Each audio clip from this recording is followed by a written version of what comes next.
Hello my friends, my self doctor Yashwant Singh. जैसा कि आपको मालूम है कि हम गायनी हेल्प नाम से एक सीरीज़ बना रहे हैं जिसमें हम infertility, gynaecology, women's health, women's wellbeing से संबंधित कोई ना कोई टॉपिक उठाते हैं और उसको डिस्कस करते हैं पेशेंट्स की भाषा में, एक सिंपल लैंग्वेज में, एक ब्रॉड पर्सपेक्टिव के साथ, ज़्यादा डिटेल में ना जाकर, ज़्यादा एकेडमिक लैंग्वेज में ना जाकर।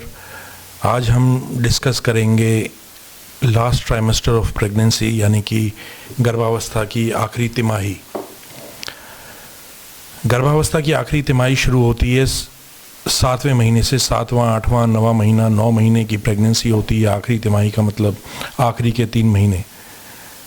इसको हम इंग्लिश में लास्ट ट्राइमेस्टर ऑफ प्रेगनेंसी भी कहते हैं। ट्राइमेस्टर का मतलब 3 मंथ्स। तो लास्ट 3 मंथ्स ऑफ प्रेगनेंसी यानी कि गर्भावस्था की आखिरी तिमाही, इसमें हमें क्या क्या ध्यान रखना है, क्या क्या चीज़ें हमारे सामने आती हैं, गर्भवती महिला के सामने आती हैं, उसको क्या क्या चीज़ों को जानकारी रखने की आवश्यकता है। जैसा कि सेकेंड ट्राइमेस्टर ऑफ प्रेगनेंसी यानी कि 4th, 5th, 6th मंथ पर चल रहा होता है, उसी प्रकार से आयरन, कैल्शियम, विटामिन इस ट्राइमेस्टर में भी चलता रहता है। लास्ट ट्राइमेस्टर ऑफ प्रेगनेंसी में भी उनको कंटिन्यू रखना होता है।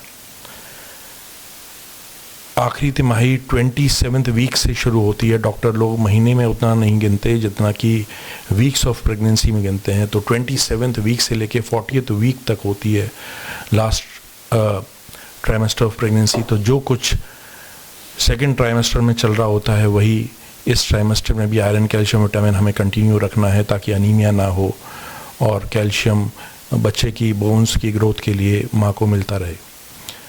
फिर एक चीज़ हमारे सामने आती है कि बाई चांस गर्भवती महिला का जो ब्लड ग्रुप है वो नेगेटिव है, बी नेगेटिव, ए नेगेटिव, ओ नेगेटिव हो सकता है, ए भी नेगेटिव हो सकता है। अगर नेगेटिव ब्लड ग्रुप है तो क्या करना चाहिए? अगर गर्भवती महिला का ब्लड ग्रुप नेगेटिव है और उसके हस्बैंड का भी नेगेटिव है तो कुछ करने की ज़रूरत नहीं है। परंतु अगर गर्भवती महिला का ब्लड ग्रुप नेगेटिव है और हस्बैंड का ब्लड ग्रुप पॉजिटिव है तो इस लास्ट ट्राइमेस्टर ऑफ प्रेगनेंसी में 28th से 30th वीक के आसपास, यानी कि ये कह सकते हैं कि 7 महीने पूरे होने से करीब 10 दिन पहले एक एंटी-डी का इंजेक्शन गर्भवती महिला को लगना चाहिए। 300 माइक्रोग्राम या 1500 इंटरनेशनल यूनिट्स की डोज का इंजेक्शन एक लगता है। और फिर यही इंजेक्शन डिलीवरी के बाद भी लगता है 3 दिन के भीतर। डिलीवरी के बाद 3 दिन के भीतर अगर बच्चे का ब्लड ग्रुप पॉजिटिव निकल कर आता है तो एक ये चीज़ ध्यान में रखने की है। दूसरा, लास्ट ट्राइमेस्टर ऑफ प्रेगनेंसी पर एक सोनोग्राफी स्कैन होता है जिसको हम लोग ग्रोथ स्कैन कहते हैं। इसमें हम जो चीज़ें देखते हैं मुख्य हैं, एक तो जेस्टेशनल एज, बच्चे की एज कितनी है, वीक्स में कितना बोल रहा है, क्या मरीज जो तारीख बता रही है उससे मेल खा रहा है कि नहीं खा रहा, जो बच्चे की एज बोल रही है, कितने महीने का बच्चा है, कितने वीक्स का बच्चा है, वो पेशेंट की LMP से, लास्ट मेंस्ट्रुअल पीरियड वाली जो डेट है उससे मेल खा रहा है कि नहीं खा रहा। या फिर अगर मरीज को अपनी LMP की डेट नहीं मालूम है तो जो फर्स्ट ट्राइमेस्टर या सेकेंड ट्राइमेस्टर में जो प्रेगनेंसी हुई है उससे जो जेस्टेशनल एज मेल खा रही है कि नहीं खा रही, जो हम इस टाइम पर सोनोग्राफी करते हैं एक तो ये चीज़ देखने की हो जाती है। दूसरी, इस ग्रोथ स्कैन में हम देखते हैं कि बच्चे का प्रेजेंटेशन क्या है। प्रेजेंटेशन मतलब बच्चा उल्टा है, सीधा है। सीधा होता है तो उसको किफैलिक प्रेजेंटेशन कहते हैं, उल्टा होता है तो ब्रीच प्रेजेंटेशन कहते हैं। बच्चा आड़ा भी हो सकता है जिसको ट्रांसवर्सल आई कहते हैं। फिर हम देखते हैं अमाउंट ऑफ लाइकर, बच्चे के अगल बगल पानी की मात्रा कितनी है, बच्चा जिस पानी में तैरता है माँ के यूट्रस में, माँ के पेट में, ऐसे कह सकते हैं, वो जो लाइकर है जिसको एमनियोटिक फ्लूइड कहते हैं उसकी मात्रा तो पूरी है। इसको नापने के 2 तरीके होते हैं। मैक्सिमम वर्टिकल पॉकेट MVP से भी हम नाप सकते हैं और हम AFI से नाप सकते हैं, एमनियोटिक फ्लूइड इंडेक्स से नाप सकते हैं। तो ये 2 तरीके होते हैं सोनोग्राफी में नापने के लिए कि बच्चे के अगल बगल पानी की मात्रा पूरी है कि नहीं है।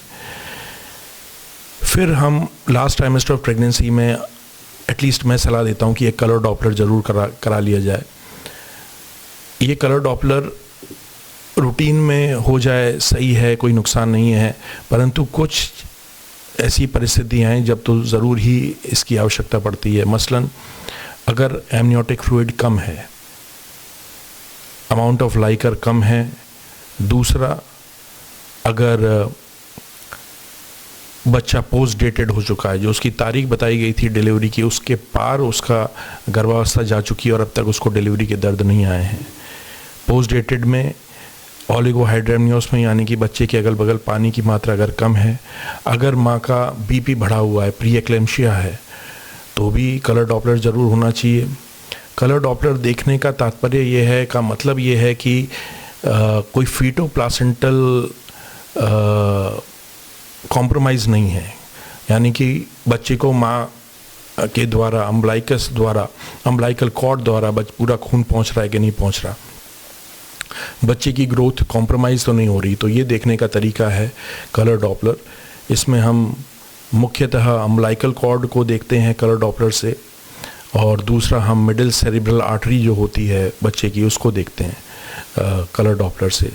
इसमें हम पल्सेटिलिटी इंडेक्स एक चीज़ होती है उसको नापते हैं। अगर हम अम्बलाइकल कॉर्ड को देख रहे हैं तो PI पल्सेटिलिटी इंडेक्स 95th परसेंटाइल से कम होना चाहिए।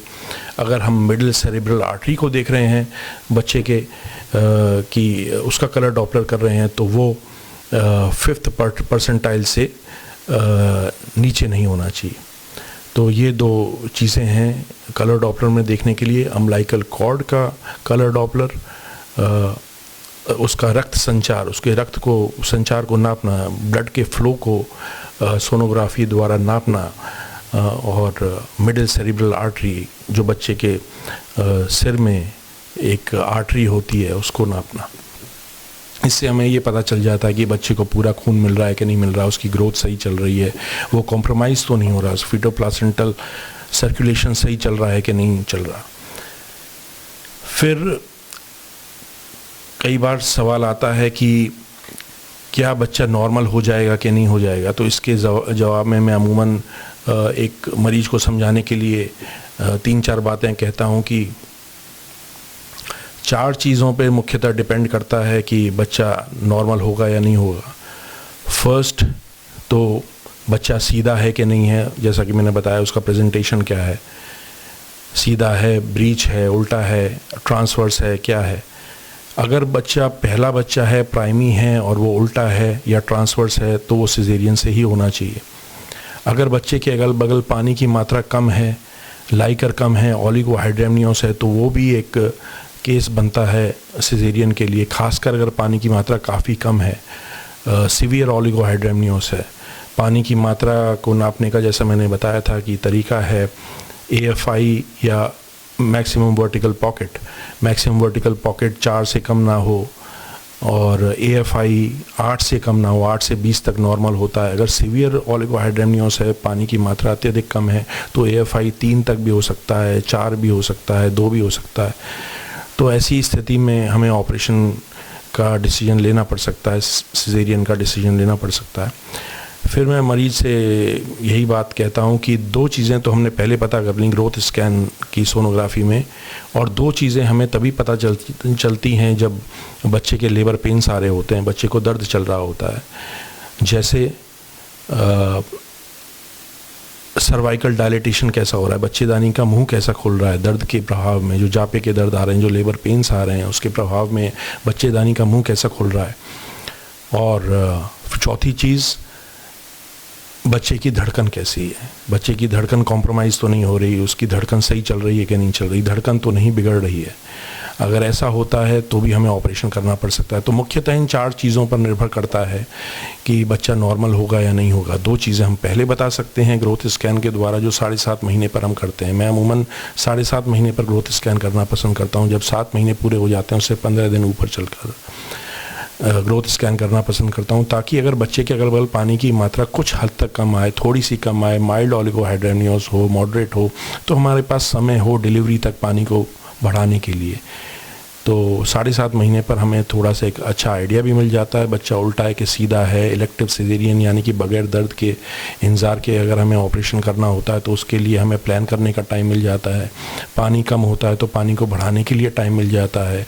किसी के अनीमिया होता है, खून की कमी होती है, तो उसके लिए भी हमें टाइम मिल जाता है इंजेक्शंस और दवाइयों द्वारा बढ़ाने के लिए। अगर ज़्यादा कम ना हो, ज़्यादा सीवियर अनीमिया ना हो तो बगैर ब्लड ट्रांसफ्यूजन किए, बगैर ब्लड के चढ़ाए। तो इसलिए 7.5 महीना मैं समझता हूँ कि उपयुक्त टाइम है ग्रोथ स्कैन के लिए। फिर कुछ और चीज़ों पर भी डिपेंड करता है कि बच्चा नॉर्मल होगा कि नहीं होगा, जैसे कि माँ की जो कमर की हड्डी है, पेल्विक बोन है, वो छोटी तो नहीं पड़ रही बच्चे के सर के साइज़ के हिसाब से, जिसको केफेलो पेल्विक डिस्प्रोपोर्शन कहते हैं। तो वो चीज़ उसी में आ जाती है कि बच्चे की धड़कन तो नहीं बिगड़ रही। अगर केफेलो पेल्विक डिस्प्रोपोर्शन होगा, CPD होगा, तो बच्चा आगे नहीं बढ़ेगा और कुछ समय बाद उसकी धड़कन बिगड़ने लग जाएगी। तो ये चीज़ें हमें बताती हैं कि डिलीवरी का माध्यम क्या होगा, नॉर्मल वजाइनल डिलीवरी या फिर सिजेरियन की ज़रूरत पड़ सकती है। कई चीज़ों पर हमें इलेक्टिव सिजेरियन करना पड़ता है। इलेक्टिव सिजेरियन का मतलब बगैर दर्द का इंतज़ार किए हमें ऑपरेशन करना पड़ता है, जहां हमें पहले से ही मालूम होता है कि ये नॉर्मल डिलीवरी नहीं हो पाएगी। ये कुछ एक चीज़ें हैं, जैसा कि एक तो मैंने अभी मेंशन किया था, प्राइमी ब्रीच। अगर बच्चा पहला बच्चा है और उल्टा है बच्चा या ट्रांसवर्स लाई है तो प्राइमी ब्रीच है, तो वो भी सिजेरियन से होता है। दूसरा, अगर बहुत कम पानी है तो हमें पहले से ही मालूम है इतना कम पानी है, इसमें नॉर्मल डिलीवरी नहीं हो पाएगी, बच्चा आगे नहीं बढ़ पाएगा। अगर बच्चा को अगर माँ को लेबर पेन्स आते भी हैं तो मिकोनियम स्टेनिंग हो जाएगी, बच्चे की धड़कन ख़राब हो जाएगी। इसलिए हम पहले से ही इलेक्टिव सिजेरियन करते हैं अगर हमें मालूम पड़ जाता है कि बच्चे के अगल बगल पानी की मात्रा काफ़ी कम है। अगर एडवर्स कलर डॉपलर फाइंडिंग्स है, मैंने कलर डॉपलर का भी नाम लिया था, उसके बारे में मोटे तौर पर मैंने बताया था। अगर उसकी वैल्यूज सही आ रही हैं कलर डॉपलर की, अम्बिलिकल कॉर्ड की और मिडिल सेरेब्रल आर्टरी की, कलर डॉपलर को नापने का एक और तरीका होता है CPR cephalo cerebro placental ratio CPR। अगर वो 1 से ऊपर है तो कलर डॉपलर सही है, अगर 1 से नीचे है तो कलर डॉपलर की वैल्यूज़ गलत आ रही हैं। अगर कलर डॉपलर वैल्यूज़ गलत आ रही हैं तो भी हमें इलेक्टिव सिजेरियन यानी कि बगैर दर्द का इंतज़ार किए, बगैर जापे के दर्द का इंतज़ार किए, नॉर्मल डिलीवरी का इंतज़ार किए सिजेरियन करना पड़ सकता है। दूसरा, अगर ट्विन प्रेगनेंसी है, प्राइमी ट्विन्स हैं, तो भी हमें इसकी ज़रूरत पड़ सकती है कि हम ऑपरेशन से ही बच्चे को निकालें जब हमें लग रहा है कि नॉर्मल डिलीवरी में मुश्किल आ सकती है। एक और चीज़ है जब हमें इलेक्टिव सिजेरियन करना पड़ सकता है, ऑपरेशन से बच्चे को निकालना पड़ सकता है, वो है प्रेशस बेबी। यानी कि बच्चे पेरेंट्स के लिए, कपल के लिए, माँ बाप के लिए बच्चा बहुत कीमती है। कीमती कब होगा? जब उसको वो काफ़ी सालों बाद, शादी के काफ़ी सालों बाद कंसीव किया है, फर्टिलिटी का काफ़ी ट्रीटमेंट होने के बाद कंसीव हुआ है। तो ऐसी एक स्थिति में वो एक प्रेशस बेबी हो जाता है और नॉर्मल डिलीवरी का रिस्क लेना उचित नहीं हो सकता उस स्थिति में। तो उसमें भी हमको इलेक्टिव सिजेरियन की आवश्यकता पड़ सकती है, करना चाहिए। IVF बेबीज़ को अमूमन सिजेरियन से ही निकाला जाता है कई बार। तो वो हमें पता चल जाता है कि शादी को इतने साल हो चुके हैं, अब जाके कंसीव के कोई 7-8 साल बाद जाके बच्चा कंसीव हुआ है, तो जरा भी हिंट होगा कि दिक्कत आ सकती है तो हमें इलेक्टिव सिजेरियन करना पड़ सकता है। इलेक्टिव सिजेरियन करने का टाइम क्या है? सबसे उपयुक्त टाइम तो है 37 वीक्स। जब 8.5 महीने का बच्चा हो, इसमें बच्चा पूरी तरह परिपक्व भी हो चुका होता है।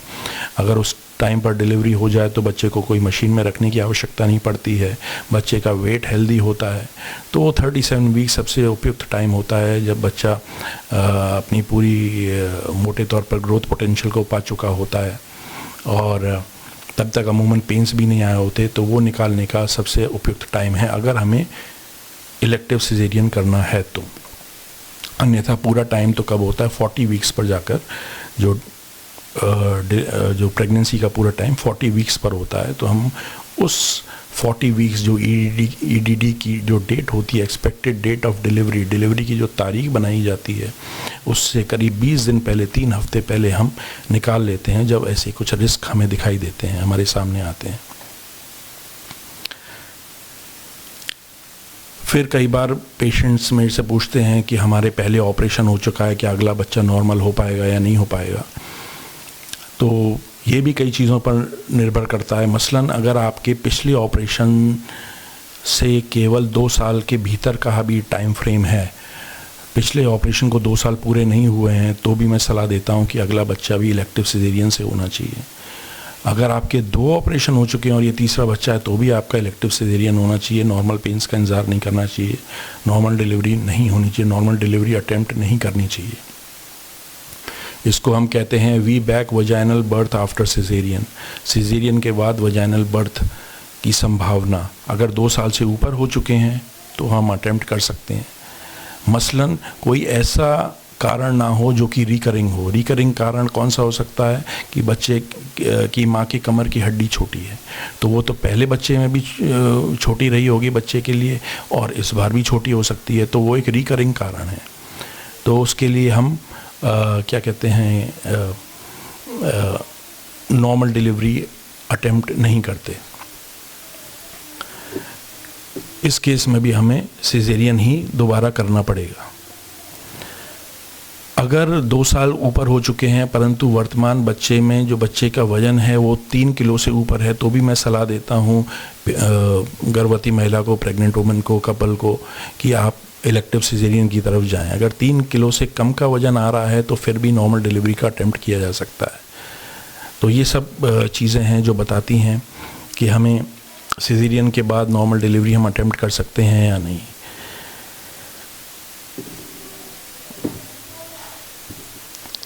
आई होप ये सब जानकारी आपके लिए काफ़ी इन्फॉर्मेटिव रही होगी। अब कई बार बात आती है कि पोस्ट डेटेड प्रेगनेंसी की। पोस्ट डेटेड प्रेगनेंसी का मतलब है कि प्रेगनेंसी है, डेट ऊपर हो चुकी है, तब हमें क्या करना चाहिए। हमारी जो ईडीडी बताई गई थी वो ये थी। अब डेट ऊपर हो चुकी है, अब हमें क्या करना चाहिए। जब डेट चली जाती है तो रिस्क सबसे बड़ा जो रहता है वो इस बात का रहता है कि पानी जिसमें बच्चा घूमता है वो सूखना ना शुरू कर दे, पानी की मात्रा कम ना होने लग जाए, ओलिगोहाइड्रेमनियोर्स ना कम होने लग जाए। मैं अमूमन कहता हूँ कि हम मैक्सिमम 7 दिन तक जो है इंतज़ार कर सकते हैं। कई डॉक्टर्स हैं वो 14 दिन तक भी और इंतज़ार करते हैं, जो डेट है उसके ऊपर तक। पर उसमें 2 कंडीशंस पूरी होनी चाहिए। पहली कि एक तो लाइकर पूरा हो, बच्चे के अगल बगल पानी की मात्रा पूरी हो, और दूसरा कलर डॉपलर फाइंडिंग्स अगर नॉर्मल आ रही हैं तो हम डेट की जो डिलीवरी की जो डेट है उससे 1 हफ्ते, या डॉक्टर पर निर्भर करता है, उसके अनुभव पर निर्भर करता है, उसके एक्सपीरियंस पर निर्भर करता है, 2 हफ्ते और इंतज़ार कर सकते हैं। मैं अमूमन 7 दिन तक इंतज़ार करता हूँ, थोड़ा सा सेफ अप्रोच लेना मैं पसंद करता हूँ। उस दौरान मैं अमूमन पेशेंट्स को यह भी सलाह देता हूँ कि अभी आपके पानी की मात्रा सही है, डेट भले ही निकल चुकी है, तो ये जो 7 दिन और इंतज़ार करने के हैं, इसमें आप एडमिट होकर किसी नर्सिंग होम में डॉक्टर की देख रेख में दर्द यानी कि लेबर इंडक्शन का ट्राई कर सकते हैं। लेबर इंडक्शन करने के कई तरीके हैं, डॉक्टर पर निर्भर करता है, उसके एक्सपीरियंस पर निर्भर करता है। कुछ लोग कैस्टर ऑयल देते हैं दूध में मिलाकर, वो पिलाकर दर्द बनाते हैं। कुछ लोग ड्रिप में ऑक्सीटोसिन इंजेक्शन लगाकर दर्द बनाते हैं। कुछ लोग एक छोटी सी मीसोप्रोस्टॉल की 25 माइक्रोग्राम की टैबलेट को यूज़ कर दर्द बनाते हैं। तो सबका अपना अपना तरीका है कि अगर डेट ऊपर चली गई है और लाइकर पूरा है, कलर डॉपलर फाइंडिंग सही हैं, तो हम इंडक्शन कर देखें। कई बार नेचुरल पेन्स का भी वेट किया जा सकता है 7 दिन तक, 14 दिन तक। तो ये जो इंडिविजुअलाइज्ड अप्रोच है, ये डॉक्टर पर और पेशेंट पर वो क्या बात करते हैं उस पर निर्भर करती है। तो ये था मोटे तौर पर क्या क्या हमारे सामने सिचुएशंस आती हैं 3rd ट्राइमेस्टर ऑफ प्रेगनेंसी में, गर्भावस्था की आखिरी तिमाही में। आई होप ये जानकारी आपके लिए बहुत उपयोगी रही होगी। अगली बार हम किसी और टॉपिक को लेंगे और उसको डिस्कस करेंगे। Thank you my friends.